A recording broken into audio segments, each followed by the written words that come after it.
Hey everybody, DJ Omega Sean here. I got a real nice view here today. I can use both hands. Okay. Well, we're starting part 4 of my life story. And we were in with Nikki and how we met. We'll kind of do a recap of that real quick. So we'll go into this. I met Nikki and, she stayed with me. We were friends. We just had a good time together. We did things together. We went to Siesta Key. And she never left my side. So the great thing was we were friends first. And like I said, we weren't even really meant to be together, So the funny part is we weren't trying to get into a relationship. But it just kind of happened that way. So, I lived with Mike. And we became evicted, which then meant me and Nikki were on the streets. And at that time, she'd been going to pain management. I'll be honest with you. She'd been going to pain management, and she was going to what's called the methadone clinic. And she had had trouble with Dilaudid down here. And there was a lot of people that went through this. I mean, Florida was the pill mill capital of the world. Anybody can verify that. So she was going to the methadone clinic, and all of a sudden we weren't able to pay for that anymore, and she became deathly ill. Anybody who's went through methadone withdrawals understands completely, what's going on here, but, she made it through this. It was absolutely brutal. It was like 45 days. I won't go into the milliliters that she took a day, but it was a pretty high dose. So, I had to take care of her for all this time. But, I was able to panhandle and, I was able to make things happen. It was rather hard. But after that, I had her by my side, so we didn't actually hold a sign at first. We did a lot of the going up to people and, hey, we're hungry and we're homeless. And we looked poor, we looked horrible too, both of us. But the one thing that was always there was we had each other. Because let me tell you, Nikki was absolutely beautiful. Beautiful. I could show you pictures of her, you could look on her Facebook, whatever, but Nikki was a gorgeous woman, and she didn't have to be on the street with a loser like me, but she chose to be, and that really meant so much to me that she did. So, we went, it was about 2 years we were homeless, and we found an elderly lady that needed some help with like a home health care aid, and she had a spare room that we could stay in. So we stayed with her for almost a year, and Nikki started getting these abscesses that I was telling you guys about, and she wasn't able to help lift this lady, and she wasn't able to help her do some of the things that she really, really needed to do. And, she had to go to the pharmacy and get this lady's medicine because I wasn't allowed to sign for it. I didn't want that responsibility. But I did side jobs, where I went and mowed people's grass in the trailer park and stuff. I charged like $10 a lot, and I had the ladies' lawnmower that I could do that with. So, they knew me throughout the community. It was the hardest thing in our life to have to leave this old lady because she was becoming deathly ill. At this time, she was, her kids were talking about putting her into a nursing home. So, unfortunately, we kind of lost our place to live there as well. So, back on the streets, we are again as a couple, and, we were always resourceful when it came to, building a shelter and everything. So we've always had a place to stay where we were out of the rain, we were out of the cold, we had plenty of blankets because people always gave that. And, we always had clothes for her. Maybe sometimes not so many for me, but I always made sure she was taken care of. And I did the absolute best I could. The worst part about it was being that we weren't able to take a shower because neither one of us had an ID. ID equals everything here. So, it was right after this that I had my license basically stolen. And my birth certificate was around 2017 because one lady looked my license up, and I did have a Florida driver's license, and it's good until 2022. But from what I've been told by everybody, I need a birth certificate and Social Security card and able to get another one. Plus, I have a fine that needs to be paid because I owe the courts a little bit of money, and they suspended my license because of. But, needless to say, Nikki she just was always there. She was positive, and she always wrote things down. She found that living on the streets was kind of like a social experiment, or it was like just camping every day. She enjoyed camping. But, I didn't see it the same way she did. I found it a hard struggle lifestyle that I'm now pushing a lady in a wheelchair in 90-some degree weather with all of our belongings in her lap. She carried everything. Maybe we would put a backpack on the back of the chair. It was very awkward and hard to get around. And unfortunately, because we were running on pavement, I would run the wheels off of a wheelchair in less than 6 months, and I would have to get another one. It wasn't feasible for us to get new tires or, that kind of thing, because I guess you can. I don't know. But, there came a morning, actually there was about a week, that she was really, really sick. Real sick. So she became so sick that I was afraid she was going to die while I was pushing her. But it was March 27th, the morning of March the 27th, 2018. I woke up and Nikki was babbling. She was making incoherent sounds, kind of like she had a stroke, if that makes any kind of sense. And it scared me really, really bad. I said, "Honey, is everything okay?" And she just babbled. And I'm like, "Well, you need to go to the hospital." And she's shaking her head no. So I pulled her up out of the shelter that we had made, and I put her in her wheelchair. She was very, very, very, very heavy. And yet she was not a little person. I mean, she weighed about 140 pounds, but she was almost 5'10". She was just a little bit taller than me. So what happened was I pulled her up, and it's all dead weight underneath of her arms. I picked her up that way, and I placed her in the chair, and I went running out because we were up by what used to be Sonny's barbecue at 57th and 41 here in Bradenton.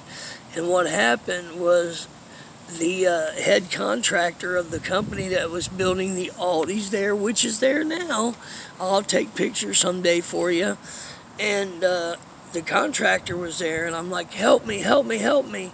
So he was shocked, he didn't know what was going on. So basically, let me grab a drink here.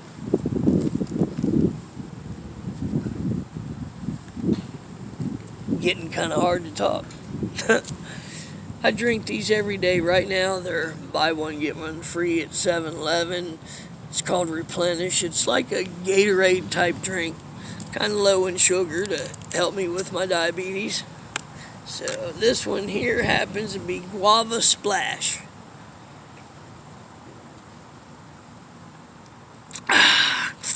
Now I can talk a little better. Got a drip. Okay, so I make it over to the guy that's the head contractor for this building project that was coming up, and I tell him, I said, my wife's dying. I said, call 911. Immediately he grabs his phone, calls 911, and basically I'll show you. I was kind of holding Nikki's head in the crook of my arm, you know what I mean? And he's on the phone with 911. I'm telling her, please, baby, please don't go. Please don't go. Please don't go. Don't leave me. And I was begging her, please stay, please stay. And I looked her in the eyes. I looked her right dead in the eyes. And at that moment, she looked at me. And I said, I love you.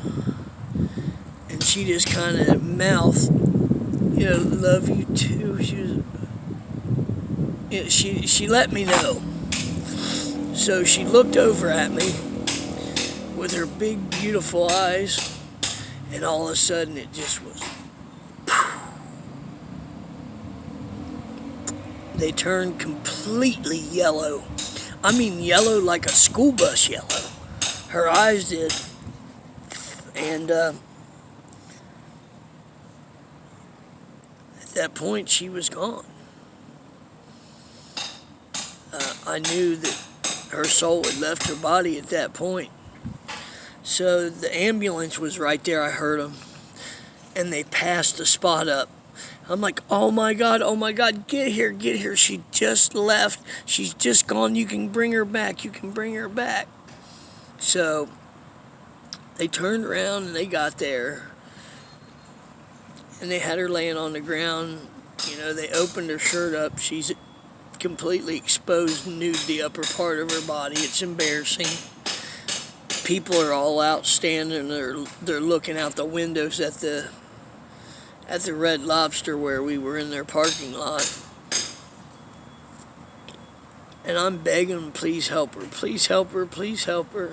So, they're on top of her. They're giving her compressions. They're breathing for her. They got the bag going. And about 15 minutes, they finally get a faint pulse.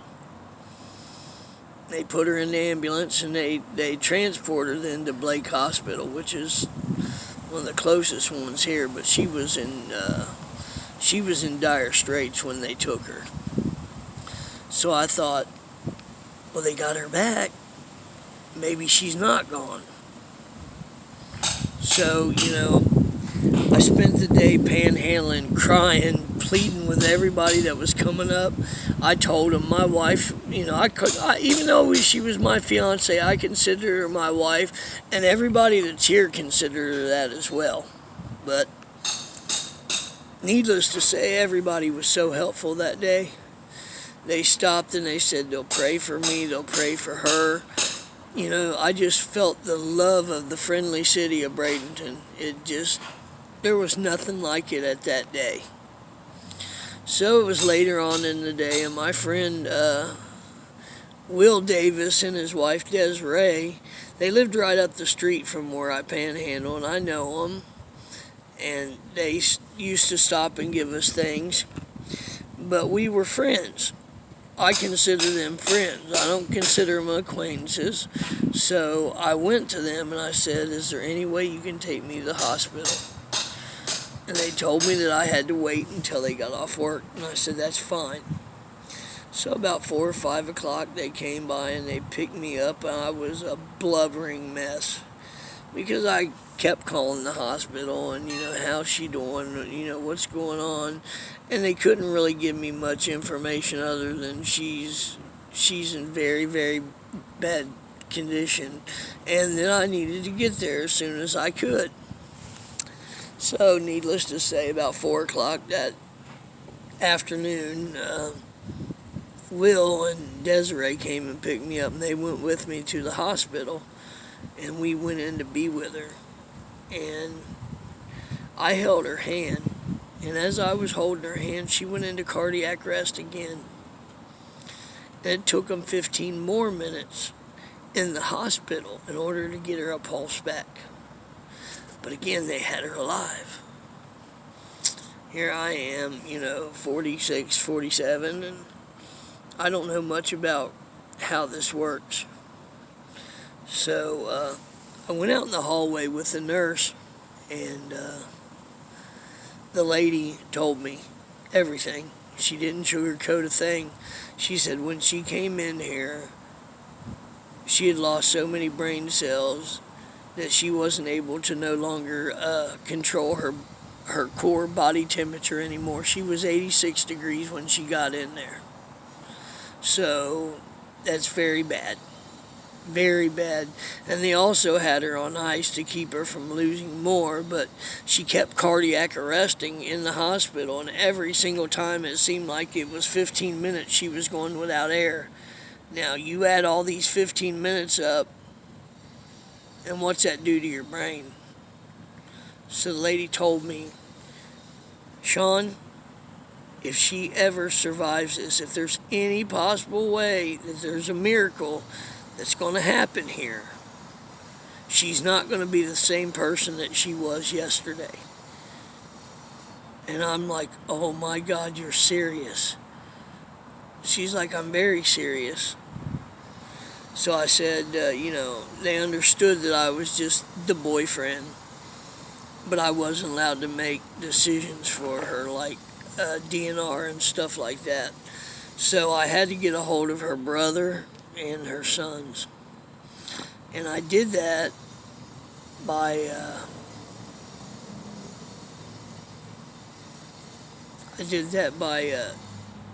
telephone. I didn't want to spread this by an email, because my stepbrother passed away and his son saw that he died by Facebook, and we made promises to one another that would never happen. I wanted her to contact my girls and tell them personally, not on Facebook or via text message, because that's just not the way to do it. And I did the same thing with her. I got a hold of her family. I didn't pass anything off as through Facebook. So we honored our wishes that way.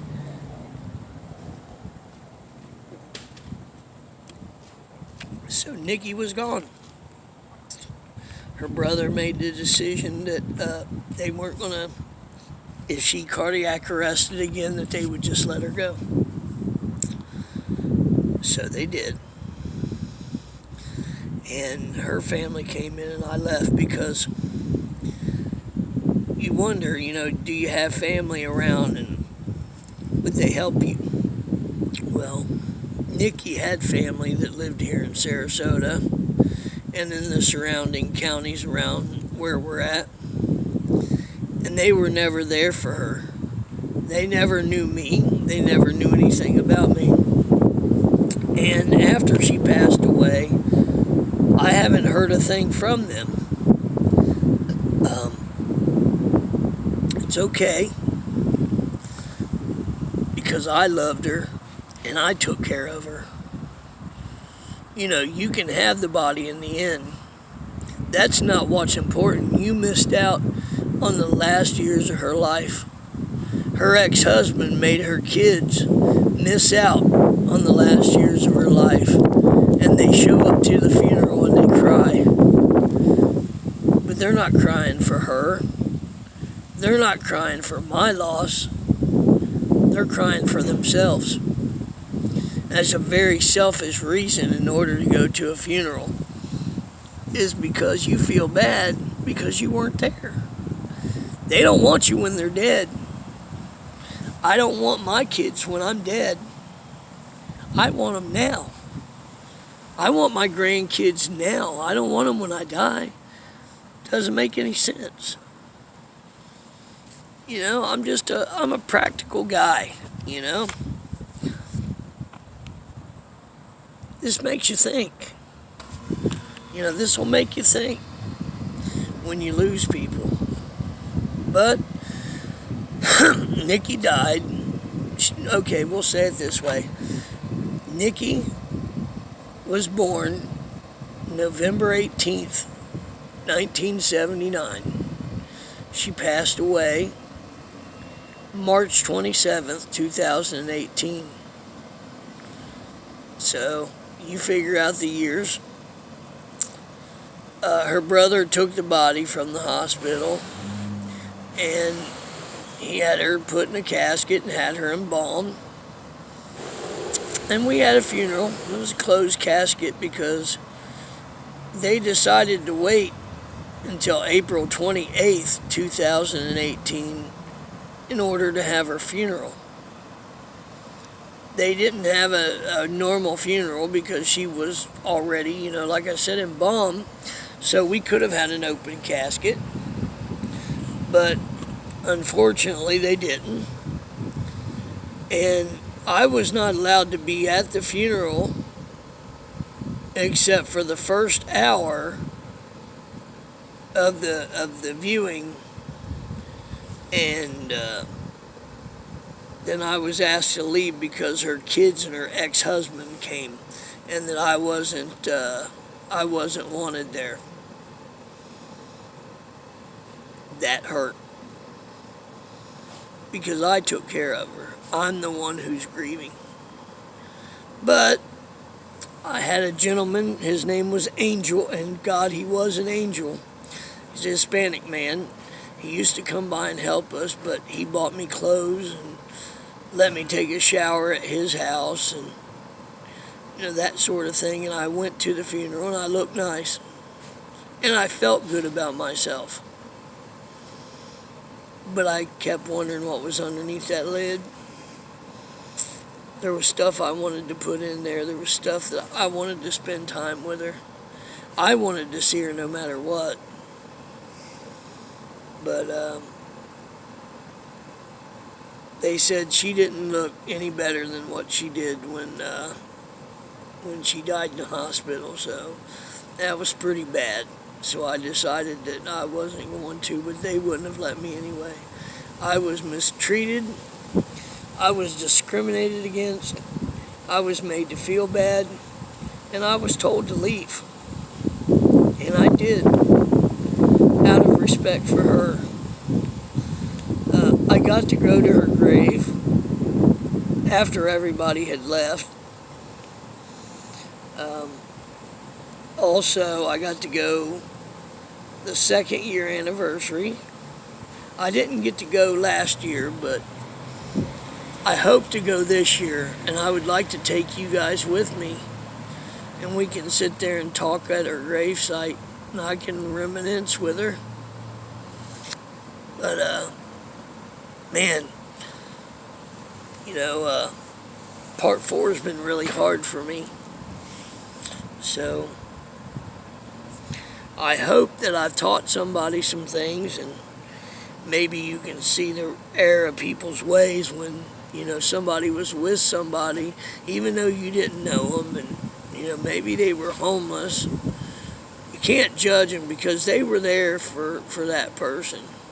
I was there for her, and it hurt. It hurt a lot. So, I'm going to go ahead and get off here. We're just about time's up anyway. But we're going to start the homeless with me and panhandling. And I'm going to make the next videos are going to be a lot shorter, but it'll catch you up to today. So I've tried to stay as positive as I could and tried not to show too much emotion because it makes it difficult when you're telling a story like this if you do get emotional, It doesn't mean that I don't feel it on the inside, guys. I know that this is healthy, and I know that it's healing me. So, thank you all for watching, and give it a like and subscribe, and set that notification bell to all.